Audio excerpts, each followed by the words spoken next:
بسم اللہ الرحمن الرحیم۔ السلام علیکم ناظرین، میں ہوں محمد بلال اور آپ دیکھ رہے ہیں میرا یوٹیوب چینل۔ ناظرین اکرام، عید کا دن ہو اور بچوں کو عیدی نہ ملے، یہ ہو نہیں سکتا۔ بچے تو اس انتظار میں ہوتے ہیں کہ عید کا دن آئے اور ہم اپنے بڑوں سے جو عیدی ہے وہ اکٹھی کر سکیں، اور جو بڑے ہوتے ہیں وہ بھی اپنی یہ ذمہ داری بڑے احسن طریقے سے نبھاتے ہیں۔ وہ بھی بینک میں جاتے ہیں یا کسی بھی شاپ پہ جاتے ہیں یا کہیں سے بھی وہ جو نئے اور بڑے پیارے اور نئے نویلے نوٹ جو ہے وہ اکٹھے کرتی ہیں تاکہ ہم اپنے ننھے منھے پیارے سے بچوں کو عیدی دے سکیں۔ تو جو بچے ہوتے ہیں نا، انہیں صرف ایک بات کا پتہ ہوتا ہے کہ ہم نے جانا ہے اور عید نماز پڑھ کے آنا ہے اور اپنے بڑوں سے، اپنے پیرنٹس جو اپنے والدین ہیں ان سے عیدی لینی ہے، اپنے بڑوں سے عیدی لینی ہے۔ لیکن یہ سوال یہ پیدا ہوتا ہے کہ عیدی کا جو رواج ہے یہ کہاں سے پڑا؟ بہت اچھا رواج ہے اور یہ بڑے خوبصورت زندگی کے دن ہوتے ہیں کہ جب بچپن میں ہم بھی لیا کرتے تھے اپنے بڑوں سے عیدی۔ وقت کے ساتھ ساتھ چینج آتا ہے، تبدیلی آتی ہے۔ ایک وقت ہوتا ہے کہ بندہ عیدی لے رہا ہوتا ہے، پھر ایک وقت وہ بھی آتا ہے کہ خود پہ ذمہ داری آتی ہیں اور خود انسان جو ہے وہ عیدی دے رہا ہوتا ہے۔ وہ وقت بھی خوبصورت ہوتا ہے اور یہ وقت بھی اس کا ایک اپنا لطف ہے، ایک اپنا مزہ ہے۔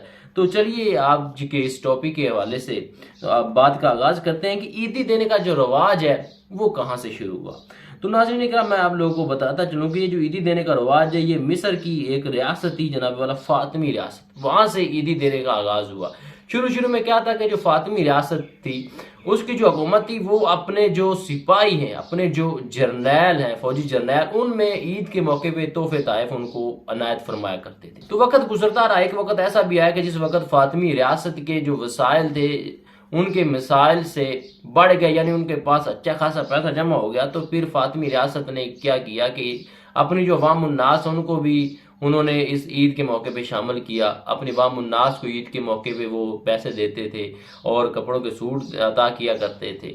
تو آپ لوگوں کو اچھی طرح اس بات کا پتہ ہے کہ عوام کے پاس کوئی بھی اس طرح کی کو رواج سامنے آ جائے تو عوام جو ہے وہ اس طرح کا موقع ہاتھ سے جانے نہیں دیتی۔ یعنی یہ جو فاطمی ریاست کی جو حکومت تھی ان سے پھر یہ ٹرانسفر ہوا جی عوام میں، پھر عوام نے بھی ایک دوسرے کو اور بالخصوص بچوں کو عیدی دینا شروع کر دی۔ تو وہاں سے اس جو کام ہے عیدی دینے کا، اس کا جو ہے وہ وہاں سے آغاز ہوا۔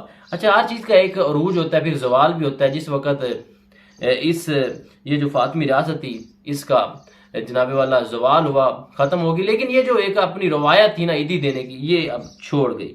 اچھا، ایان کی سلطنت نے بھی یہ جو روایت تھی فاطمی ریاست کی اس کو برقرار رکھا۔ پھر اس کے بعد اس وقت عثمانی ریاست قائم ہوئی تو انہوں نے یہ جو روایت تھی نا، یہ جو رواج تھا عیدی دینے کا، اس کو بڑے اچھے طریقے سے نبھایا اور اس کو برقرار رکھا۔ لیکن ان کا ایک اپنا انداز تھا۔ عثمانی جو ریاست ہے یہ وقت کے ساتھ ساتھ عیدی دینے کی جو طریقہ کار ہے اس کو تبدیل کرتی رہی۔ عثمانی ریاست جو عیدی دیتی تھی ان کا ایک اپنا طریقہ کار تھا، یعنی حکومت کے جو خاص لوگ وزیر مشیر ہوتے تھے ان کو عیدی ملتی تھی سونے کے سکے۔ اس طرح جو نیچے درجے کے لوگ تھے ان کو چاندی کے سکے ملتے تھے، اور باقی جو عام عوام ہے ان کو پھر اس لحاظ سے یعنی کہ جتنا کسی کا درجہ تھا اس درجے کے لحاظ سے ان کو عیدی ملا کرتی تھی۔ تو بہرکیف جو عیدی دینے کا آغاز ہوا تھا، بات مختصر وہ یہی ہے کہ مصر کی جو ریاست تھی فاطمی ریاست، انہوں نے عیدی دینے کا آغاز کیا تھا، اور یہ خوبصورت یہ جو رواج ہے، یہ جو روایت ہے جی آج بھی پوری دنیا میں چل رہی ہے۔ اللہ تعالی ہم کو عید کی خوشیاں منانے کی توفیق دے۔ ملتے ہیں نئی ویڈیو کے ساتھ، اب تک کے لیے اللہ نگہبان۔